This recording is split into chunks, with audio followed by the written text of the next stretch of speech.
Hi everyone. Want to create a Microsoft account on your mobile phone?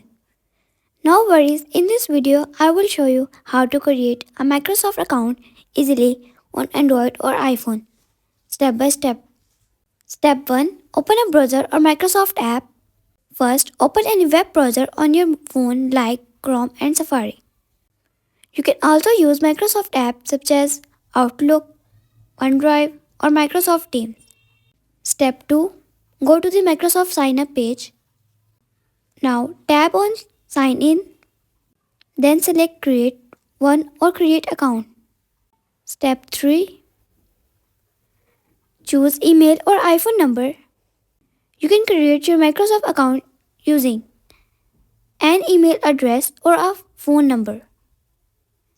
If you do not have an email, you can create a free Outlook email during setup.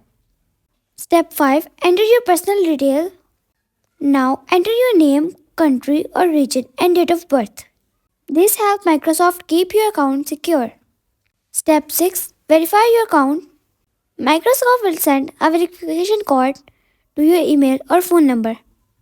Enter the code to confirm your account. Step 7. Accept terms and finish setup. Review the terms and privacy settings, then tap Next. Your Microsoft account will be created instantly. Important tips. Always use a valid email or phone number. Turn on recovery option to secure your account. Keep your password private and safe. And that's it. You have successfully created a Microsoft account on your mobile phone. If this video helped you, don't forget to like, subscribe and share for easy teach tutorials.